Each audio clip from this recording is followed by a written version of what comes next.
Hello, and you're very welcome to the Town End podcast after, well, I suppose, a frustrating 1-1 draw in Ballybuffet against Finn Harps. I think it's another one of those tales of two halves again for Dundalk tonight. So just to start us off, it's just myself and Gally to start off. Gally, how are you? Good evening, how are we? Not too bad, not too bad. Gally, what you got tonight? I think if it was a normal season, at the risk of repeating myself every week, if it was a normal season, we were cracking on and getting points, you would accept nearly a result. Yeah. You would nearly take that kind of game, but unfortunately, when you're having the run we have, games like this are vital. And again, up until 70 minutes, we just never got going. We're so slow off the mark. And we used to get away with that. You used to get away with games like that where you'd start slow and you just slowly build up towards it. But grind out. We'd always get something. But this was there just seemed to be. It's not that there was nothing in it. It just seemed to be like I'd rather start. Finn Harps were excellent. So we come on every week and we hammer on Dundalk and we don't give any praise to the other team. Finn Harps are very good. Yeah. There were different Finn Harps. Ollie Hoggins nearly almost reinvented him. Someone like McNamee in the middle of the park, Foley up front. They're an excellent side. But we're giving teams too much respect. We're so slow to get going, and we have the players for it. We definitely don't have a team that's going to win the league the way they're playing, but we have a team that can go up there and get a result. And look, I know it's finished 1-1, but it's silly thing. It's errors. Most goals generally from wonder strike. If it's a wonder strike like tonight, you'll accept it. But it's the build up to the wonder strike. I mean, we've got a pass back from Lee. Lee comes back. Sonny comes back into the game. They're controlling the left hand side of the game. First time they've played since, what are we talking, Psycho? First game of the season? Yeah, probably. Even if Lee, I don't even know Lee started that match, but that's probably the first time. It's the first game Sonny's had. It's a bad ball to Sonny. McNamee takes it up. He runs between two of them, runs between Sloggett. I think it's Leahy. It's an absolute wonder strike, but when you've got a centre half like Sonny that hasn't played in a couple of weeks and he completely moves out of the way for the ball, it's games like this that errors like that are completely magnified. Now, two keepers and goals don't save it. It's a cracking strike. But if Sonny stands up tall, I actually think he gets a head on it. I think even if it hits him in the face, take it. Most centre half, Brian Garner would have took it in the face, took it in the chest, and that's the difference. It's things like this that are going to cost us. I think the frustrating thing, though, like you just say, originally Leahy had a chance to clear that. Then Sonny has a chance to clear it. Then neither of the players are able to get back to McNamee quick enough to actually stop it. So there's loads of chances for us to actually do something here. To stop that. McNamee just walks. And that's it. It seems like every time we make a mistake, we're always punished for it. Yeah. I think you might have said it on the group chat earlier on. Like, if it wasn't for bad luck, we'd have no luck sometimes. It's every time we make a mistake, we're punished. Yeah, and that's, you look at some of the chances we have then, and we can take them, and that's difference. Exactly it. And when you're you just said it. When you're playing bad, games like that don't go well for you, and it's not coincidence. Like, you've got Rovers there. I don't know what are they on now. Is it 32, 31 matches? What are we talking now? And when you've got that kind of run, last minute equalisers are normal, and we used to have that under Kenny. And you make your own luck, and unfortunately, when you're on this continuous slide, ball just won't fall. Young Ryan O'Kane, I was up off my chair when the ball fell. I thought he was going to hit the winner, but throwing yourself in front of the line, that's what Finn Harps defenders run. That's what the Dundalk used to do. And games like this, when you're on bad runs, you get nothing out of it. Luck is not on your side, and that's what they're going to have to contend with, I think, for a lot of matches. You got to take your chances. Duffy's the keeper's had a good game, put off some cracking saves. Abibi, even our keeper, I know he started the game. I was slightly surprised he started, but he didn't actually have a lot to do. No, he didn't. He hasn't had anything to do. I mean, the goal. There's not a keeper in the league that stops the goal, stops the shot. It's actually down to the defenders. Yeah. But Abibi doesn't have anything to do. I just felt when you start slow and you're hit like that. Most players, your head drop. Andy Boyle was like a nettle when that ball. If you play it back, I know it's very hard to get a replay and watch it go out, but when you play it back, he's furious. He's absolutely furious with them because they just let him waltz in. And it's hard to pinpoint what it is. Like, they just start so slow every week. We said on our group chat as well, we were kind of said, wait, why have we swapped over Duffy to play on the right again and Hans on the left in the first half? Because I think Han not knowing that position and probably the pitch, let's be fair, in Ballybuffet, I'm sure Han probably hasn't played on too many pitches like that. Take a bit to get used to it. But I thought he left Leahy exposed quite a lot in the first half, and Leahy just looked all over the place. And then you compare that to the second half, and Leahy looked so much more solid with Duffy on that side. And then actually, I was surprised when Han got taken off in the second half when he did, because I actually thought he was playing okay. Yeah. And that's another thing that's like, we make substitutions that don't look, maybe they make sense to the sideline. I don't know, maybe they're seeing something different, but a lot of substitutions we've made this year, they seem to be either a couple of minutes early or just the wrong decision completely. I know I haven't said that, on the flip side that Patrick McAuley comes on. Yeah. So that was the right call. Yeah, his link play with Duffy is just like, it's ridiculous how well they read each other. It's crazy. We need that consistency. We need that with the two of them. Shields doesn't start. I don't know if he's rested. People can make what they want of that one, but I don't know if Shields even starting would make it much of a difference. I just think Finn Harps are a different side of what they used to be. They're well up for every match. They're on this run. They're on that run, even if it's draws. But they have that momentum of just picking up points, and they're not afraid of anyone. I mean, they looked really relaxed in the first half. They looked like there was no panic. Yeah. Now, I'm not saying it was easy for them, but space. yeah. It just looked like they were just effortless at one stage. Like McNamee. Yeah, I think he could play for anybody in the league. It's like, no disrespect to Finn Harps, he's such a level above. But I think even how bad we were, not how bad we were, but how much we didn't produce. Finn Harps could have scored a few more, because Foley made some serious runs. If they had found him with a pass, he was in at least twice, and that's the worrying thing. I know Sonny's coming back from an injury. Really surprised he started tonight, considering he was injured last week. So that was even a surprise in itself. But when we're under the caution, Cleary's out injured. There's not really a lot you can do. You've got Gartman there as well. But again, we're just talking about the last 20 minutes.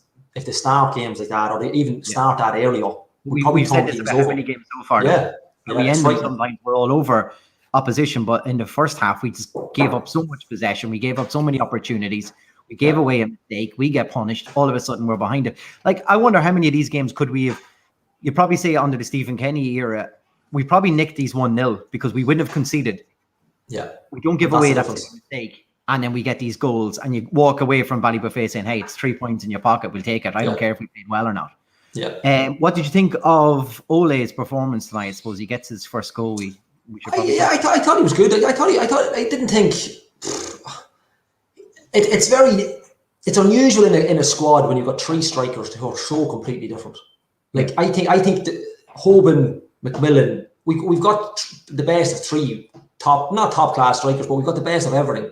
But I thought he was decent. I think he's kind of lost when there's boys not making runs in behind from him. I think it's not an ideal situation, but I do think he's a handful for anybody. I thought he took his goal really well.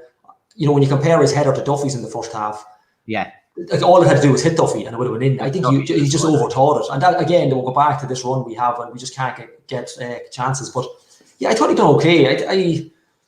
There's no logic in substituting for Junior, but look, it's another option we have. I think, in an ideal world, he's probably fourth choice. I think actually Junior, for the game that was in it, they probably started him because it was Finn Harps. But I think he done enough. I think he done enough to maybe. I definitely think he can hassle Shamrock over centre halves, and he's done himself no harm. I thought he was. Look, I thought he was good. I didn't think he was outstanding, but I thought he was decent. Is he in danger though of being a cliche target man? That's really, really good with his feet, and actually not that great with his header, which I was more surprised if he did score with his header. But he surprises me how good of a footballer he actually is. He's actually a very good footballer. Really he can play it wide. I know it's not that he's not pacey. He is. I think because of his height, he looks like he's not pacey, but he can be quick when he wants to be. I wouldn't be relying on him in the wing. But he is a very good footballer. But again, you're relying on good passing to feet. You're relying on cracking crosses, which we haven't really done all year. I know for his goal it was perfect. But that's what he's going to be relying on. And I think for games, he's probably better off starting. I don't know whether he gives you the option when he does come on. In games like that, he's probably better off starting. I think if you could get McMillan playing with him, though, there's an ideal combination, because I think his hold-up play looks as good as Hubin's. I just don't think... I think Hubin's probably a better aerial threat, which I'm surprised to say with the size of Mitskogan, you'd say surely he must be. But he's a really good touch. His link-up play is quite good. And then I think, look, as I say, I think he took his goal very well. It did a world of good for his confidence. Just on the goal, I think, you know, just a quick note to say, Zebo's pass, right, crossfield ball right the way over to Duffy. Duffy, like we said, he should have been playing on the left all along. All of a sudden, there's 3 players around him and he still gets a crossing. Yeah. You know, like that sort of direct play is exactly what we missed in the whole of the first half. And I think if Sahebo can produce that on a regular basis, I know he's only new, I know he's only got a handful of games under his belt, but he could be. It took a long time to get him. It took a long time to actually sign him, but I do think over the next maybe 4 or 5 matches, I think he could be a vital player for us. I think his distribution can be very good. He wouldn't be, even going forward, he's obviously not in the same league as, you know, even Sean Murray on his day or Fats, but I do think because he can almost play a CDM or a slightly attacking midfielder, almost like Robbie Benson. He's not in the same league as Robbie Benson, but I do think that he could be fighting in the next couple of weeks for us. Because for me, when Shields is missing, like Slogger tonight, I don't want to be hammering any. I'm not trying to pick out some, but Slogger he's not taking his chances when he's getting them. He's not producing when he's getting them. No, look, he was okay, but he's not like a player we were missing tonight. McNamee. If McNamee plays for us tonight, you know, it's a completely different game. But you know, we need that consistency. Which I was surprised Fats didn't start. But look, the problem with Dundalk is we're not in a position that we can start weaker squads. So we shouldn't be starting play. We give them a rest. We don't have that option. So let's start and get them in. Look, maybe they're tired. Maybe the couple of days in Belfast are knackered. I don't know, but you know, like that's. I was wondering what's that. 14 minutes in. We waited that long for it. I was wondering how long it would take. Everybody, just keep your comments coming for the man of the match competition. It's going one way, let's say, so far, and that person may have assisted for the goal. Let's just say, but another few there. It's like a rerun every week, is in there as well, and I think someone wanted Massey and then realised, oh wait, so that's always good.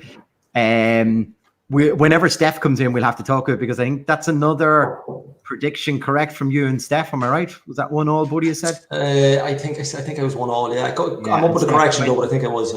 Yeah, I think Steph went with you as well. So I still don't think that worked out. Then I said I'd go for Harps to try to let it backfire on us. It still hasn't worked. I don't know how to approach it. And like I said, under normal circumstances, it's a great result. But I just think, look, it's not the worst we've played. The first half was like it's a weekly thing. We're just so slow. We're giving ourselves an uphill battle, and we exactly every time. And it's only a matter of time before we're 3-0 or 4-0 down at half time to keep playing like this. And that's, you know, our next game up. You know, like it couldn't be more chalk and cheese. We're on an awful run and they're on a cracking run, and it couldn't be any more different. But look, they're there. Someone's got to take the record off at some stage. Someone's got to. Exactly. Yeah. Exactly. A couple coming in now for Ole for man of the match as well. I think we're about to bring in our first guest tonight, which is Jay McKeown, who's a massive Dundalk fan. People might have seen. I don't know how I'll put it to him. Maybe his rant or his outburst during the week on Twitter. And this is all about. I think it's something we need to have a good chat with the lads later on. Is the potential protest at Oriel Park, and actually just the way how fans feel that the club is being run. So we'll bring in Jay here. Jay, you're very welcome. How are you? Evening, lads. What's the crack? All good. All good. Feel a little bit better getting that out of our system. So therapy. Welcome to tonight's therapy. How did you feel the game went tonight? Kind of want to echo some of the points that Gally was saying. You know, a normal quote unquote season, you leave Ballywa Fair with happy days. We've avoided a defeat there, but that's on the back of a few wins. The fact that we're actually now looking at Finn Harps as potential want to say position rivals in the league. I mean, Yeah. they're above us. Yeah. So getting a point in Ballybofey tonight, it's not ideal to run. I mean, we should be looking to grind out wins. But as you said, that first half performance, I can't think of a worse half we played in recent memory. We're digging big holes for ourselves early in games, and we're paying for it now. Yeah. I think that's the problem. Like, and if we could see a bit of, a pattern of play within this bad, if we're not playing well, but you can still see little glimpses that we're doing something, you'd be all right. But it just seems that we're completely flat. We're out of ideas. Once again, we players out of position. And lo and behold, when we move into the second half and we play people in a more natural position, we start getting something. Surely it's not rocket science at this stage. Well, we're 11 games in, and after 11 games, and I've watched all of them, I don't know what system we're playing. I don't know what positions the boys are in. I don't know what is the tactics. We've used something like 30 players. Yeah, astronomical in that. Yeah. I mean, we've gone 2 seasons without using 30 players, and it's 11 games in, and I don't think anyone knows what our best 11 is. And I know it's still technically early in the season, but we should know by now. I mean, the powers that be should know these are our best 11. This is the system we're playing. Yeah. Nothing seems to work. Nothing seems to be working at the minute. Yeah, and I think that's it's a bad side of signing so many players. But even when you sign so many players, there still should be some kind of continuity in a lineup. I know, look, if there's injuries, I get it. And the problem they have is they've got so many players. They need to see. Like, how many games are we in now? 11. 11, yeah. 11. So they've almost tested the water, and it took them 11 games. Like, people can talk about no preseason, but we're now 14 games, including preseason. Like, and we still have a name. Like, if we were to sit here tonight and pick an 11 for Shamrock Rovers, between the three of us, we can't pick an 11 because we don't know. Like, we can pick our own 11, but we can't guess who's going to come out in the field. Not the starting 11. No, like, and even under Vinnie Peart, we can go back to Stephen Kenny, but even under Vinnie Peart, we always knew who was going to come out every week, and we knew, right, we're going to be running up against, we're going to be coming up against such and such on the wing. He'll be playing. Like, we just don't know that. And like Jay's saying, it's just there's just nothing. There's nothing there to excite you. There's nothing. It's just guesswork at this stage. I think I don't really know. I seen a picture. I think it was the DFC retro page or something you call it on Twitter, and it was a starting 11 from 4 years ago. And just looking at that starting 11, that could be in any game because that would have been the starting that played most games. Gannon, Garrett, and Boyle. Oh yeah. It was just solid, off the tongue. And now I couldn't tell you. I couldn't even guess who our starting 11 was going to be against Shamrock Rovers. But the problem is, even if you took the players in their natural position, there's no guarantee they'll start in those positions. And I think therein lies the problem with a lot of this. Tonight was a perfect example, as you said. What Duffy was doing on the right wing, I don't know. Yeah. Just was that a last? Like, it just the logic behind some of the decisions, especially positionally. I can't see a thread of reason as to why they're being made. Like they played both of them against Drogheda, and Han got a goal coming in off the right. Yeah. So it's beggars belief why you would suddenly say, well, maybe he can now play on the left. Even though I think that's his natural position, but like Duffy is a better player on the left. Yeah. And even the matchup. So like Boylan's playing right back for them, Finn Harps. So the obvious matchup is Duffy. So, it's just so strange. It's like they don't know who they're playing on the day. It's like they don't know who the opposition is. I seen John Curtis made a good point. Anytime Duffy's come up against Boyle, he's fleeced them. Yeah. It's always been down the opposition's right or left. Yeah. It's just again going back to it just seems like some of the decisions they're random. They seem very random. Yeah. Just on that point, Jay, I've never seen a player in the first half in Nathan Boyle just absolutely cruise it. I'd say I thought I was going to get an absolute killing today. Like you say, he's thinking, God, it's Duffy again. What's he going to do? Is he going inside, outside? He'd be second guess every single move. And I'd say when he saw Han, who couldn't get used to the pitch, Leahy, who had just come in after being out in the wilderness, I thought he went, brilliant. This is going to be the handiest night I've ever had. Probably the best game he's ever had against Dundalk. Yeah, especially the first half. I thought he was super in the first half. Yeah, he was. Causing an awful lot of problems.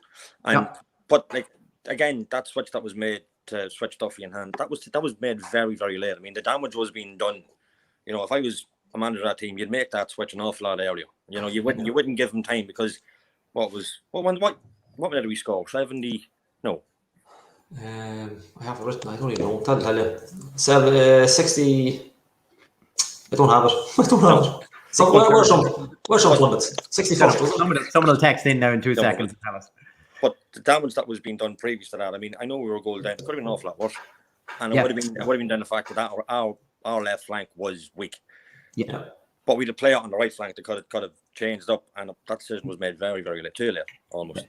And you often see that from managers who'll swap them over, especially if they see a weakness in a defender who maybe wants to open their body out all the time. So they'll swap over wings and get somebody who's forcing the defender on his own natural side. And there's a chance, to put them under pressure. And that's done, by many a manager. And I wouldn't even say there would be even that high profile or that experience, but they do it just, it's a simple little swap. Give defenders something else to think about. Football 101. Jamie Dermott in there, lads, 49th minute. We are 49. Miles out.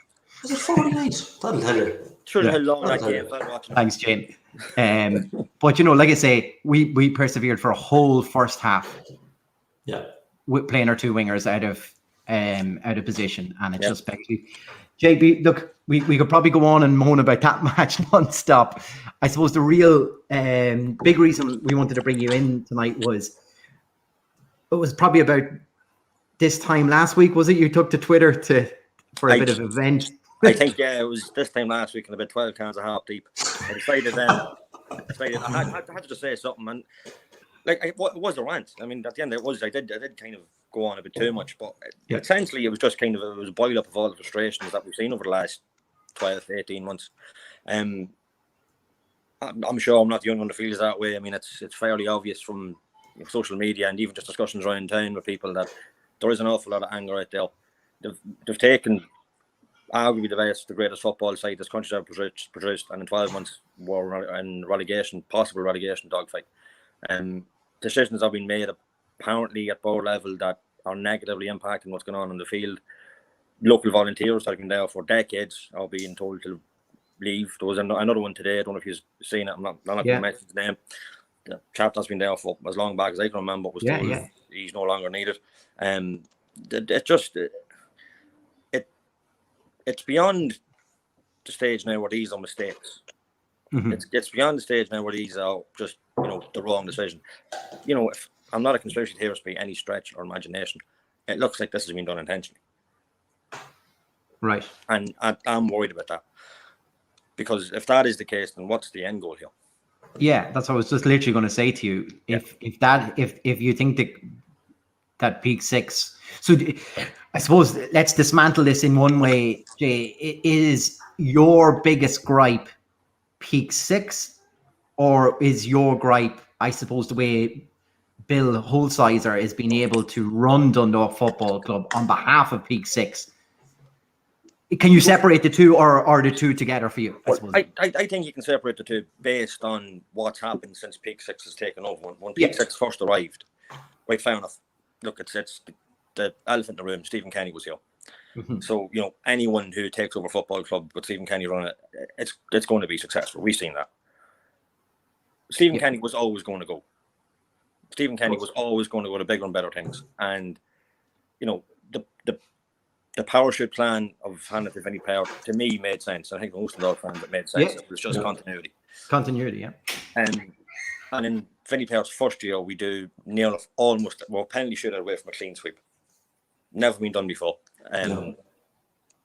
We found, people might say we underachieved in Europe that year, potentially, but again, domestically, we were. It was brilliant. That's one of my favourite seasons as a Dundalk fan, with Vinny Power's full season in charge.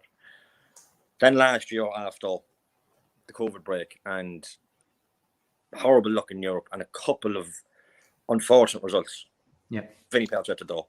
And it just seemed to stem back from, what changed in that time? Can't COVID out. The club, the running of the club was handed over to a fella who, in my opinion, probably has never watched a game of football before. Mm-hmm. That's my genuine feeling.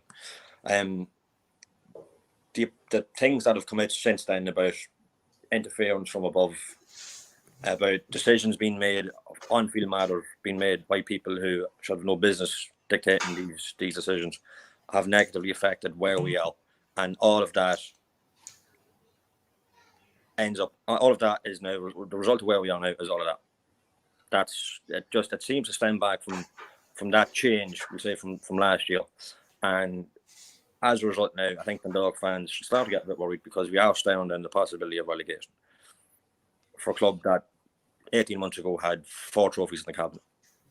Yeah, and I think just you mentioned just relegate. Like, I think people think Dundalk will just get out of this. I think people just would think, oh, well, it's Dundalk, we won't be relegated. Like Rovers were relegated. It's what are we talking, 10, 11 years ago? Look at Cork now. And people just think, oh, they'll snap out of it. But you can't keep saying every week that this run will go and they'll get this run and peak 6 will change. And just what Jay said, I think people just take for granted that we can't get relegated, and that's the danger. And everything that Jay was saying, everything that happens, it's all filtered down from the top.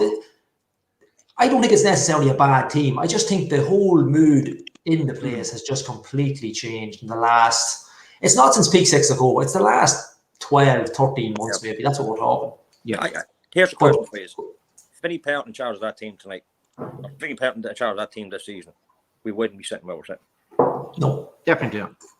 I don't even think half the players come in if Vinny Parrott's in charge. Yeah, that's the thing as well. Yeah, we don't sign. We probably keep the likes of maybe Gannon might go. So we probably keep the likes of a Sean Hall. We probably keep Dane Massey. I don't think Gannon would have went. Well, maybe not. Yeah, maybe not. That's the thing. But it's just such a turnaround in 12 months. It's just Go on, Jay. Sorry, you want to say something there? No, it's just on top of that too. Vinny Parrott in charge of that team. Richie Towell is not going to Shamrock Rovers. Well, that's true. Yeah. Maybe, yeah. I think anyone had, again, like I said, some of these decisions being made from above. I don't think they understood how important Richie Towell was when he's here. Now time has gone on, and his team that he played with here isn't the same. But a player his caliber, and we've seen firsthand what he's capable of doing, is now being allowed to go to one of our rivals when apparently we had him on a plate. Yeah. That's due to. And I don't think it's any coincidence that when there was talk of him coming in, some of the players were still in limbo. And now the fact that they're not signed, they've gotten on to Richie and said, "Look, Richie, you can't play here. This is just." I mean, that's kind of my idea. I mean, I'm sure. I don't want to single any players out, but I'm sure some of our players that have left to go, or some of our rivals have said, "Listen, somewhere else is probably your best bet." Yeah, I think Dane Massey's statement was very damning when Gano came out and didn't say anything, which is a bit disappointing. But when Dane Massey said it's not the club he signed for, alarm bells have to go off. A player like Dane Massey saying that, he didn't think. I know there was talk from going to Shelbourne earlier on before the season even ended, but it's such a shame. It's such a shame when players like that are leaving. And like Jay said, it's coming from the very top. This is not they're not footballing decisions. It's just somebody said, no, well, I don't think you fancy them this year. Like Dane Massey plays tonight at centre half, probably ahead of Nadenstad. That's because Nadenstad's been out for how long? But I mean, it's these small decisions that are going to kill us. I mean, at the time, people were saying, "Oh, well, he's pushing on. He's probably in the twilight of his career." He scored 2 goals last week. He's after scoring tonight, and he's playing for a team that's above us in the table. Yeah. I mean, you could still have done a job here, and I absolutely. Well, name a player that we've let go who's not above us on the table right now. I think every one of them. I'm actually trying to think. I can't think of any. Yeah, like there's the problem that we've sold or allowed players to leave our club to go to rivals to strengthen them. Yeah. That's forced us further down the table. And that's mind-boggling sort of way of running a club. Just to pick, Jay, 1 or 2 things out that I kind of liked from your statement. You were talking about just the connection gone between the club, the fans, the atmosphere, the culture that Stephen Kenny and in that era, even maybe with the Fast Fix lads as well, had created this fantastic bond. You were walking through the town and you were seeing young lads wearing Dundalk shirts all over the place. Yeah. I'd never seen that before in my life, and I'm not seeing it as often now. But back then, young lads were just like, the guys playing in Oriel Park were gods to them. Yeah. Stephen Kenny was the ultimate god of all of them. And I think you're right. I think that has now, like you say, I know COVID probably has a lot to do with that, but you feel that that's part of the issue here too. Well, I'm going back to something Stephen Kenny said when we first arrived here. I think it was the second season in charge, when he said this town lost a generation of fans because we were in the wilderness, the first division. The club was stagnant, and it took John Gill to reinvent it almost. But we're at the risk now where the generation of fans that we've captured them kids and an awful lot of people that might have been too interested. That people can say, oh, the glory hunters and this, that, and the other. New fans in the league is always welcome because we don't have that many of them in the league. So I'm never going to complain for people jumping on the bandwagon in the last 8 years. Yeah. We are now looking at the risk of they weren't here before. They didn't pay through the turnstiles when we were in the first division, we could say. Who's the guarantee they're going to do it now? You know, it's not like flex of us. I mean, let's be honest. Dundalk could play Leinster Senior League, and we'd probably still be talking about it. But there is, you look at the cup final. Any cup final we played against Cork, we outnumbered them. A town this size outnumbering Cork.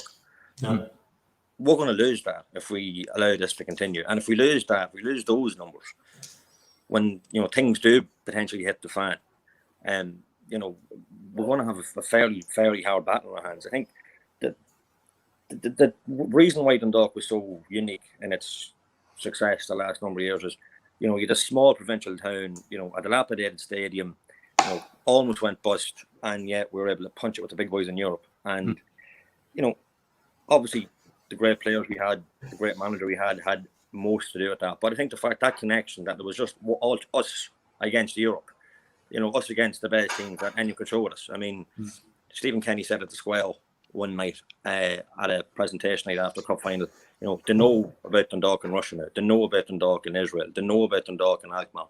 You've taken on the big cities of this country and you've beaten them. It was a combined effort, a very, very unique thing to happen, and that's been dismantled before in front of our eyes. And I think part of the reason of this protest is, it's already saying we want our club back. We need Peak Six, especially Bill, to start engaging with us as fans, because obviously his decisions aren't working. Now, I'm not saying I could run a football club, I'm sure you couldn't, but collectively, I'm sure Dundalk fans could have some input in how this club is being run at the minute, because as it stands, the person making the decisions is the wrong decisions. We're paying for them. I think that's just so, and that's just the way you ended that. That's exactly the problem, because what's going to happen is, if they have a bad season, this is my fear, I said it last week, if we don't finish in Europe, and we'd say on, something you'd hate to say, if Peak Six pull the plug, these players are all, these players, there's potential for these players to be signed up, but if they say in 18 months, they're all signed up for 2 or 3 seasons, Peak Six go away, who's going to come in and pay their wages? Because, the gates don't go to it. It's just, there's such a knock-on effect, like Jay said, engagement. We got to get some engagement with them, and that's exactly what it's about. And I couldn't back it anymore. I really couldn't. Jay, I suppose, tell us why do you think the protest is the right way now? Well, unfortunately, because of COVID, stadiums are empty, and so if it was normal, you could probably have one in the stadium, in the stands. You could probably get your point across that way. I know the lads have been standing behind the wall with flags the last couple of weeks, but for all their efforts, that's not really going to gain any attention. I know there was an online petition that probably didn't go anywhere. I suppose it's got to the stage now where you kind of have to shout a little bit louder. The crying child never goes hungry. That kind of way. You kind of have to make a bit of a display in the point. Now, to what end that is, obviously, protests outside Oriel Park, again, might be ignored, but it has to start somewhere. And, if it's well attended, and if the numbers are good, and it looks like it affects an awful lot of Dundalk fans, maybe the club might take notice and say, well, hold on a minute here, something's really not right. Because, you all heard what Bill said to James Rogers, that he wasn't aware that people were unhappy. That really what really angered you and kicked you into this mode, do you think? Well, number one, he's lying, or number two, it's an awful lot of apathy shown towards the club. I mean, if he doesn't know that these decisions aren't being received very well, he mustn't care that much. I suppose, the ultimate point of this protest is to make the owners of this football club realise that, you know, this isn't just a badge on a league table. This is 40,000 people living in a town whose heart and soul is the football club. Yeah. You know, I mean, Dundalk's football club is an institution in this town. Don't mess with it, you know. Yeah. There's a couple of questions just come in there, Jay. For yourselves organising this, what form do you guys want the protest to take? Like, how do you safely, should I really put Safely, yeah. How do we safely protest here? Because I mean, you know, the whole gathering thing at the minute is obviously not where we'd like it to be. So, you know, we've asked people to mask up and be socially distant as possible. Be socially distant and be sensible about it. I mean, I've no problem if families come up because they're on the same bubble, but just keep your distance and stuff. One of the lads drafted up a letter, you know, a request, but a mission statement if you want. And the whole point of protest is that letter is to be put in the letterbox of Royal Power. That's right. For the club. That's, I know it's, you could say an act of symbolism or whatever, yeah, but that's generally the point. Again, it could fall in their field. Just again, once people stick by guidelines as much as they can, mask up, stay socially distant, it should work the way we're hoping it. But like it says in the Facebook post there, there's no point. You don't want any troublemakers up here because at the end of the day, that's just going to kill you out early. Yeah, you know. So just a reminder that if you're going to come up, it's for a purpose. It's not for the crack. Like, there is football club could be at stake here. Yeah. So that's, again, want to just drive home that point that it's, if come up if you want to protest. If you want to act a maggot, stay well away. Yeah, fair point. Fair point. I mean, I suppose let's say the protest goes very well, or even we don't even get to the protest. Let's say Bill reaches out. I suppose just for clarity for everybody, really, there's a group of yous behind this. Am I right? Yeah. So Bill would have an opportunity to chat to yous, and yous would be open to that. Am I right? Well, it's even before the protest, if he was to reach out and say, "I'm willing to chat to yous," you're open for that. Of course. I mean, the whole point of the protest is to try and get some dialogue going. The people will want the removal of him as our chairman. That's fair enough and that's understandable. But, you know, unless we're seen to be at least extending out and saying to the powers that be, look, can we work together on this? You know, the decisions being made aren't working. It's leaving an awful lot of fans feel very frustrated. I mean, open to communication with Bill Hulsizer and Peak 6. To be honest, it's probably something all the Dundalk fans should have demanded from the start. Yeah. It's just gotten to the point now where it's beyond a necessity, because if this is left to fester, it's going to get worse. I mean, already it's a very bad situation.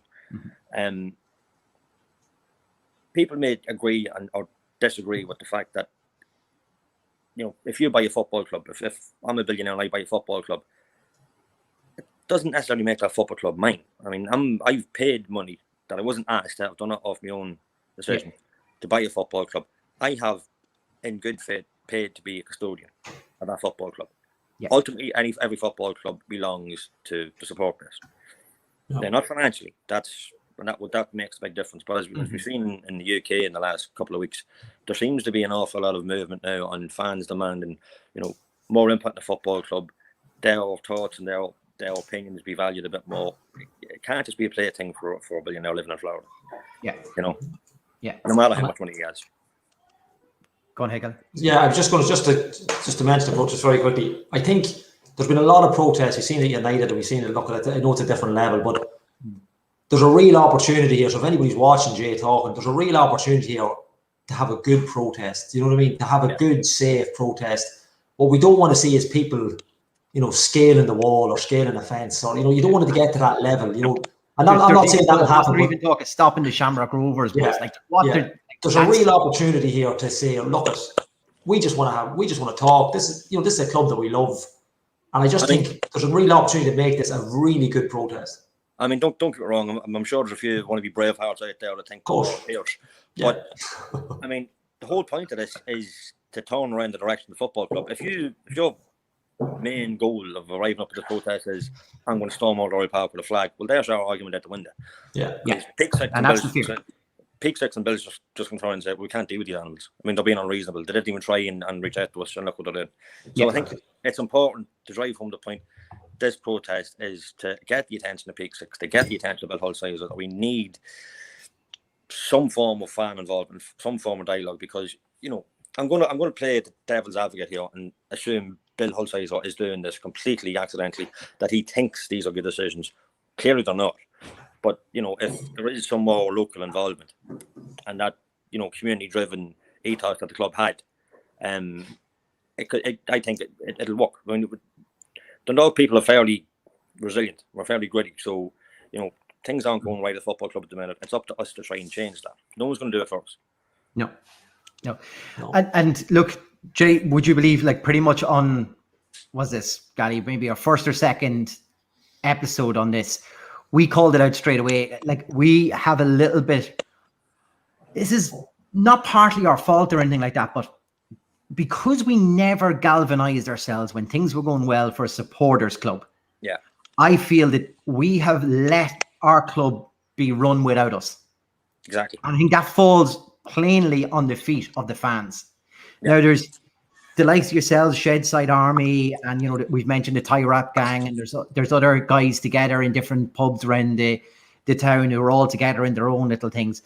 But to have one voice of a certain number of individuals who represent all supporters in this club, that's very, very powerful.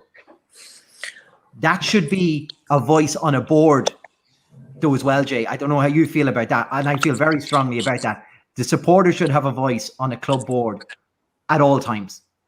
Chelsea Football Club supporters held a well-organised and well-attended protest outside Stamford Bridge a number of weeks ago. I think yesterday or the day before, 2 of them fans have been voted onto the board because of their protest. And I think it was 2 days ago. I'm not saying that's going to happen here. But that has to be down the line a goal. That has to be fan involvement running a football club anywhere. We are a prime example of what happens when that isn't the case. Yeah. Should it happen here, I think the only way it has any potential of happening is if there's a unified, organised, and, you know, well-run supporters group. Now, I know Kieran Callan has mentioned it a few podcasts, and to be honest, it's something I agree with. I think it's a fantastic idea, but we're a bit behind on that, because that's, as you said, that should have been done when things were going so well and Oriel Park was full every week, and there was a reason to get involved in the supporters club. That's no one's fault but our own. No one can hand us a supporters club. No one, and like you said, there is segmented groups of supporters club around the town, and they do a fantastic job, and, you know, that's fair enough. A unified voice, however, carries far more weight. That's something we don't have as Dundalk fans, which is a pity, because, you know, I think if we did, we could do wonderful things with it, especially given the circumstances that are happening now at the club. Now is probably the wake up call that we needed to get one. Now, again, like I said, I think Kieran Callan's idea came around at the perfect time, but we should have done this. We should have done this earlier. We did enough chance to do this. Things were good. And that's it. We'd 1 or 2 messages in there. People just asking. Well, one is from one of our Italian fans, and he's like wondering how he's going to be able to protest. He said he might have a Bill Hull-Sizer sign out at the Coliseum, so we might. So I think you might need to do some sort of an online version here with a hashtag that everybody else can tag in. This protest has gone international already. Yeah. So, look, I think, Jay, the important thing tonight was to give you the platform so everyone can understand that this isn't just disgruntled fans with no sort of a plan. That there's, I mean, we were talking during the week, Jay, and you were saying, look, I'm happy to put the face to this. Yeah. And I think that's the real important thing. Now people will know you anyway. Yeah. And now they'll know there's a face to this. There's a meaningful reason for the protest. There's a meaningful outcome for this now as well. I think you've articulated that fairly across, and, you know, there's gone down very well here in some of the comments as well. agreeing with a lot of what you're saying too. So look, I want to thank you for coming on first and foremost. But look, on this platform, the reason we put this whole podcast together was to give fans an outlet, not only just around with COVID, but I think to express views like this, and to have a chat about things like this. I mean, we flagged the supporters club very early. We gave Kieran an opportunity to come on here and talk about it. He's done town halls about it as well. Yeah. You're on now talking about it. I really think we're kicking the can down the road now of getting something started very quick, very soon on this.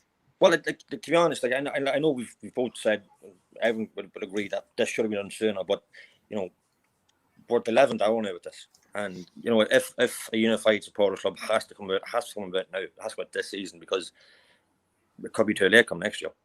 Yeah. It really could be, and I don't think people realise that. Yeah. Yeah.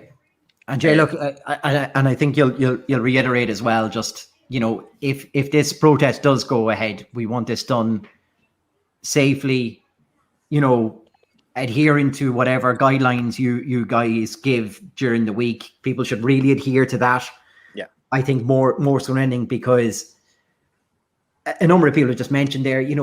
It takes one idiot attacking a Shamrock Rovers bus, let's just say, it's hypothetical, I know, but that ruins the whole thing.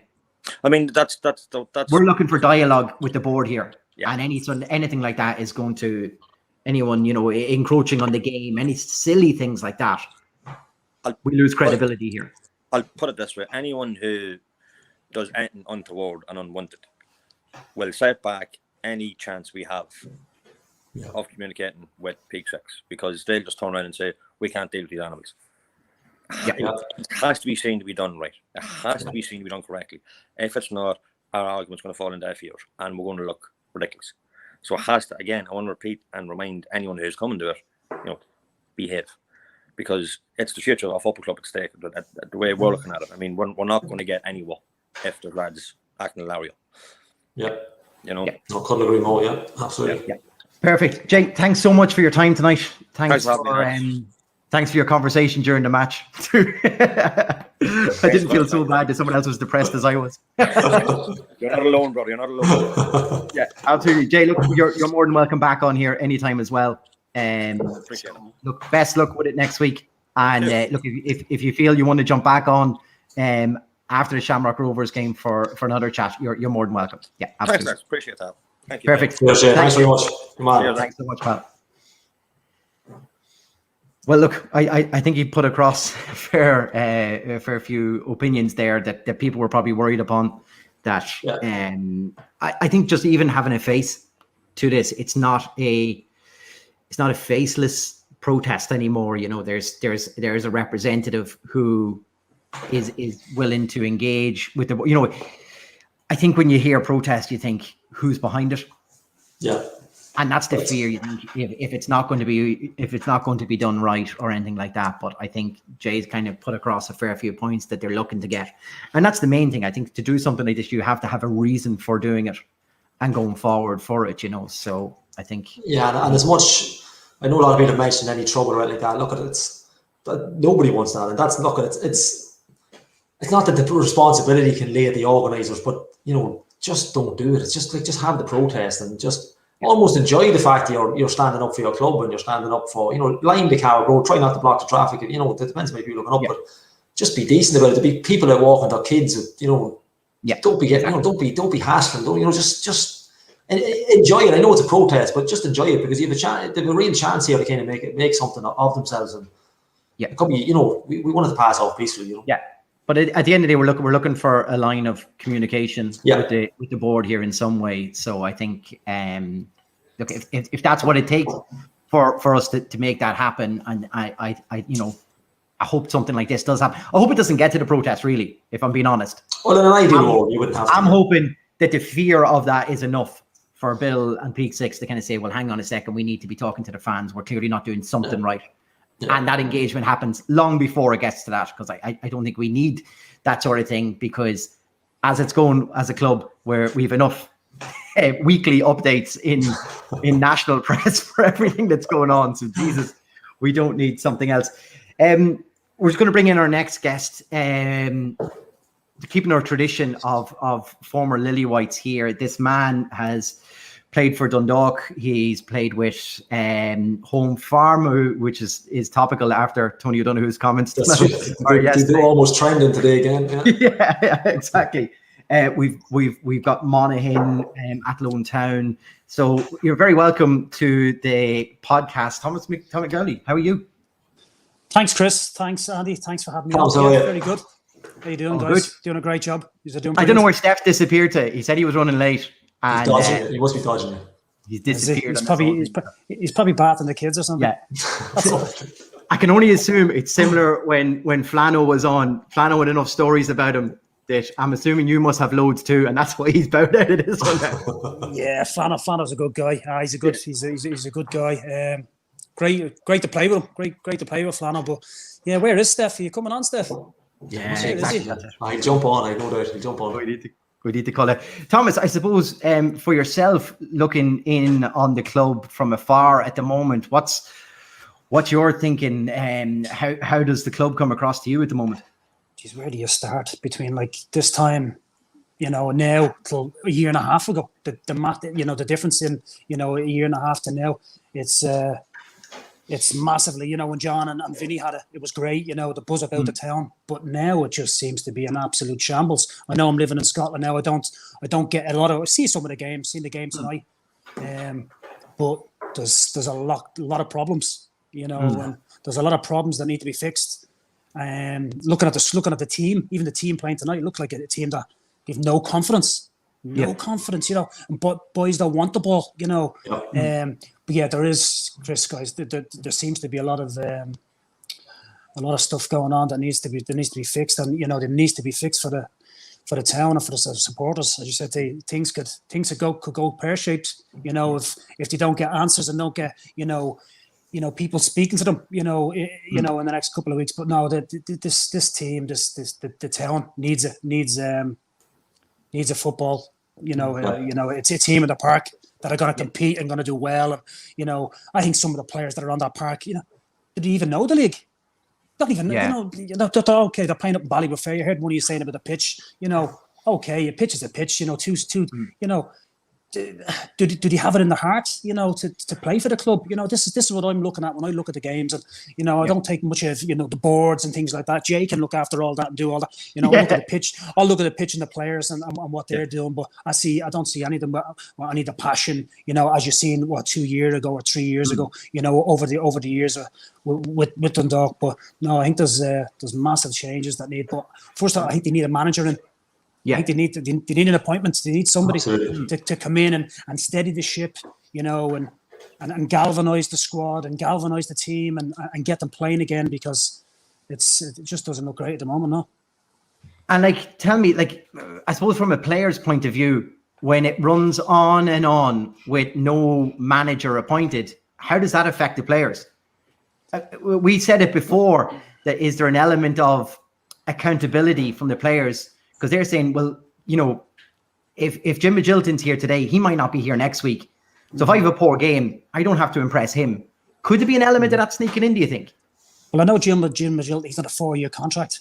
What it does with the players, if there's no manager, it gives them an excuse.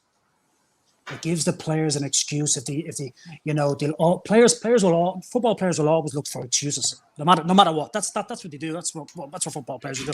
So if there's no manager, there's no manager. The training was bad. This was bad. The preparation was bad. That's what it'll always do. It'll always give them an excuse. But it's up to Jim. I know he's in there. He's there just on temporary till they get somebody, or if they get somebody. But it's up to him to kick them into gear, rapidly, because it's you'll obviously look at the game tonight and think, wow, first half. I know it's a game of two halves. The Finn Harps first half, Dundalk come into it in the second half better, but it was it wasn't great. Players out of position, Thomas. It's the strangest thing. Michael Duffy has carved out a career as one of the best left-sided attackers, and he's appearing on the right. And we said it's fine for stints in a game, swap it up. That's a great idea. But to start there and then to underperform like we did for a whole first half, it's just so frustrating for us watching on. But it's very poor. But nothing up front. Nothing up front. Not even holding the ball. I don't see any leaders. Big Boyle at the back, played in England. He's got experience. Yep. He's got experience to play. The boy that was playing at the back with him, the big guy, I don't know his name, but he gave a ball out to Leahy and then Leahy lost it for the goal. They're playing a lot of football at the back. Can these boys play at the back? You have to have football players as a defender. If you can play at the back, you've got to be able to play at the back. Some of them probably can't, but I look at it today. Strikers, they've nothing to hold the ball up. There's no hunger there. There's no passion. Shields was dropped. Shields on the bench or whatever. And boy, they need him to play. Yeah, because he can put the foot in. He can get about the park. And I didn't think there was any of that. The boy for Harps, McNamee, brilliant. Oh, yeah. Brilliant play. He could probably play in any team in that division. Yeah. Well, he's a step above that Harps team, and that's no disrespect to them. He's a class act. Very good. But Shields on the bench, little things like that. He could come on and make.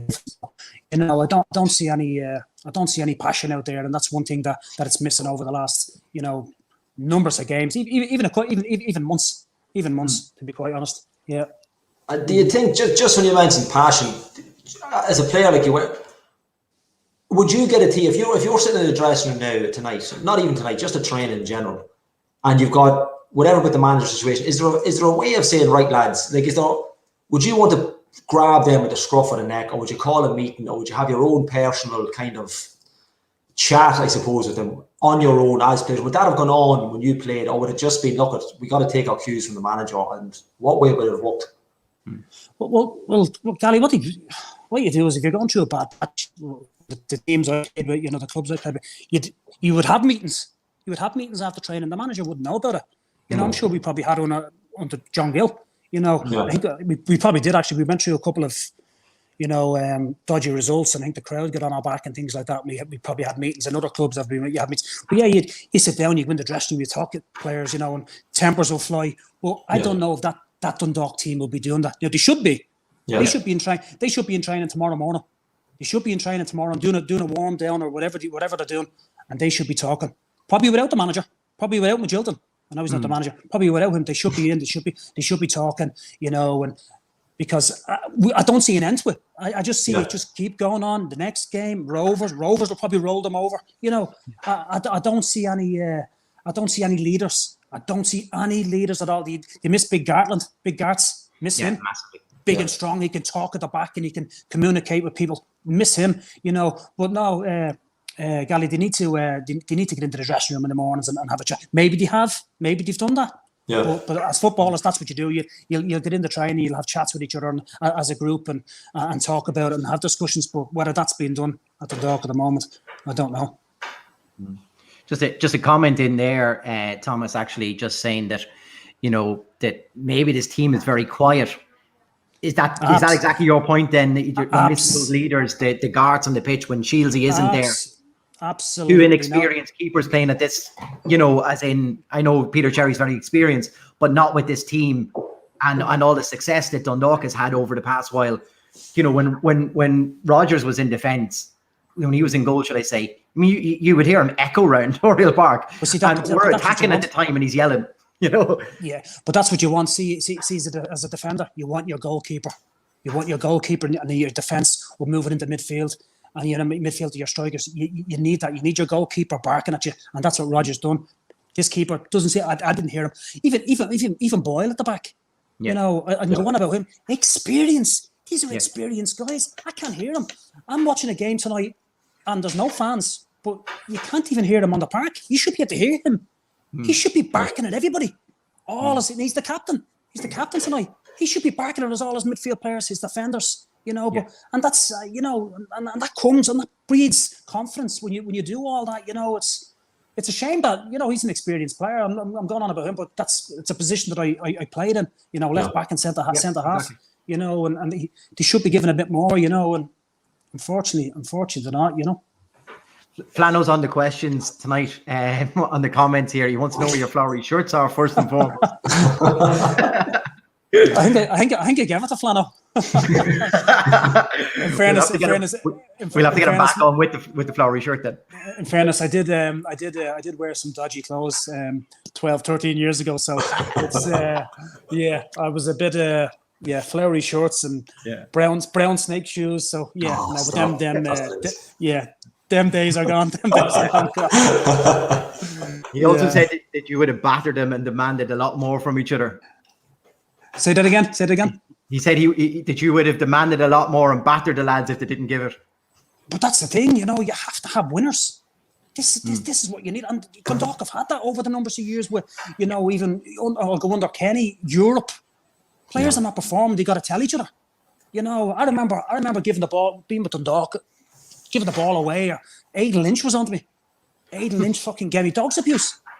And this is what you have to learn to be as a player. You can't be sloppy. Okay, be sloppy, but players are going to get on your back, and you need to be able to take it.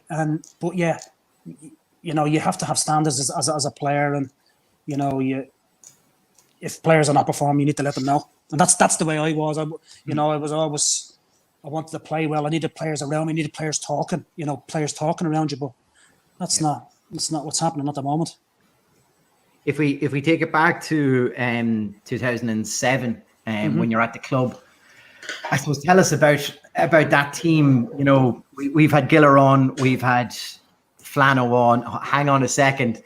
Clearly, when you call them out on something, Thomas, I think Steph is on his way in here. Oh, is it? That must be it. It must be the shorts. It was the flowery shorts. It must have been the flowery shorts that scared him into. Has he got my shirt on? You don't want this to live on when you rise. Yeah, he's hey, in. Steph, how you doing? All right, Hey, Sweat. Steph. How's things? How are you? You're looking well. The bit of weight suits you. Yours must be widescreen, is it? Aye, probably. How are you keeping? All right. Great to see you. I was just listening a wee bit there. I couldn't interrupt you, so. No, you're fine. You're all good. When he called you out on it, pal, you were scrambling looking for the phone or the laptop. I'd say. Yeah. What did he say? I missed it. He said nothing but great things about you. Now, Flano, I don't know. Flano's on ripping me. Yes. Oh, well, at least the chew this week. It's me every week, so. Not to worry. Thomas, I can take it. Tell us a little about that team that you play with. I mean, in the headlines this week, obviously, Shawnee Williams is been released there. I mean, it must have been fantastic playing with people like him and Flano and Philly Hughes up top. So tell us a little about that team. And Steph McKeown. And Steph McKeown. All right, go on. No, it was a good side. I remember John brought in Shawnee. Giller brought in Sean. Nobody really knew of him. He was only a young boy. Sean was only a young boy then. Wonderful left foot. You had Paul Marnie. Paul Marnie, good player. Exception, yeah. Good play. You give Paul Marnie the ball from the back and he turn. You give him the ball anywhere in the park. Yeah. You give him in tight spaces. Little things like that. And he'll take the ball anywhere. But no, good players. Aidan Lynch, Crowley, Paul Crowley as well. David Crowley. No, good side. It was good to play with good players. And that's most importantly when you're a player. You want to play with good players and play against good players. Big Trevor Vaughan up front. It was who else am I missing out there? Am I missing anybody? I'm sure Smitty on a few weeks ago. Smitty was there as well. You had a good side. God, when you go through the names, it's you forget how good that team was. It's just when you're riling them off there. There's absolute ballers in the game. Little Tiernan came through then. He was only a young boy. He was only a young boy then. But Shane Grimes was only young as well then, was he? That's right. Shane Grimes, he was only a young boy. He must have been only about 6. He was bringing the boots for everybody, was he? No, he was honestly, and he was. He must have been about 10 years of age, but he was about 6'5". He's a big boy. No, I think he was a young boy. Only a young boy. No, Steph, you were quite young enough. Yeah, same age as me. Two of us were 19, 20, and it was like the players were dropping down from the Premier Division to come and play with the team we were involved with. Like it was unbelievable. Even the training matches were more intense than some of the matches I'm watching out there the last couple of weeks. Like that's what I've been talking about. Again, the training games when we used to train in the park, or even go onto the grass, they were flying. Boys zipping about, getting tackles in. No, you can't do as much tackling now in the game, which is a shame. But no, it's that team was good. But we had expectations that year. You know, we were tipped to probably go up, and you know, I think us and Cork, us and Cove, you know, we're thereabouts. But obviously, Finn Harps. That's the last time we lost. That's the last time Dundalk lost was 2007. Up in Ballybuffet was the last time they lost. So no, in the playoff, in the playoff. But no, it was a good side. It was a good side. But you know, we just missed it at the end. But it was the next year that got the boys back up. You know, in 2008. No, good side. Tom, just when you rhyme off the players there, though, the first thing that I took was, and we discussed it before, that having the likes of Steph, you know, when you were just saying Grimesy coming through, Tiernan coming through, all lads like from the town, to get a chance to go and play with them, like, you know, you wouldn't see that now, though. I think that's a big problem. We've either missed opportunities of bringing young lads through, or giving, you know, whether that's just giving them opportunity, because there's definitely good enough lads playing ball within the town. Yeah, it just seems like, you know, there's 3 lads we just mentioned. Look, Steph, I'm actually building you up here. You know, but imagine the aspirations then for everyone else watching on, younger guys playing, you know, schoolboys football, going, well, look, if I work hard enough, there's lads in this team. That's clearly another thing that we're missing, isn't it? Absolutely. Now I remember the boys when they were coming through. You know, the families were coming, and that's bringing more people through the gate as well. But you probably won't. You should be getting that back now. You should be having local boys, you know, sticking them in. But I think it's just money. It'll be money. You know, why would they put? Why would they chance a local boy? And it's terrible to say that, but that's what it'll be, money, because they can go off and they think they can probably buy a guy in and get him in on big wages. He's well established, you know. But yet there might be a Steph, you know, or a Tiernan or a Shane Grimes. Shane went on and had a good career with Dundalk, you know. Grimesy, he's played a lot of games and played in Europe with them. Went on and done very, very well. But it misses that little connection between the town and the club and the fans. You know, one of their own playing in the games. Now my nephew is with the under-19s at Dundalk, and he's only 16 years of age. He's been there, I think he's probably been there about 8 months or half a year or something like that. So, you know, it's nice to give guys an opportunity, but whether that happens, it remains to be seen. But yeah, you're right, Chris. They need to have some sort of connection with the fans in the town, and having little local boys, you know, putting them in. They got to, but it's. Plano just said another dimension, though, is the young lads pushing everybody else on too. Obviously, the hunger. Well, that's what it has. If you're like 30 years of age and you've got a young guy and he's 18, 19 years of age, you know, and he's playing in your position and he's half decent and he's on the bench, you know, it's gonna push you. It's gonna get you thinking, you know, geez, you know, I need to play well today. Even in training, they're gonna be buzzing. You know, and you know you're always looking over your shoulder that you've got players that can come in and take your spot, and that's what we had. You know, at the time Dundalk, we had Ben Whelan as well. Ben Whelan played centre half, me, Adel Lynch, Ben Whelan. We were all kicking about, fighting for the jersey, and you need that. And that's, even at the club at the moment, you'll have different players fighting for different positions. But I just don't see enough heart and desire with the players at the moment. You know, definitely not. No. I remember playing a match which I think we might have been up in Drogheda or something like that. And next of all, I see Sweat talking to the striker. I said, what's going on there? He said, I've created a wee competition between ourselves. Whoever wins the most headers, 50 quid at the end of the game. I don't know if you remember that.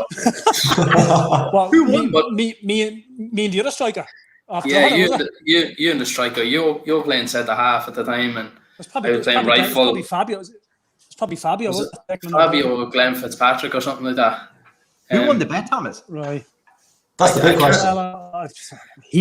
He would never have won it. It was always going to be no. But like stuff like that, like we were playing with lads like that, and the competitiveness of everyone. Like everyone wanted to win. Yeah.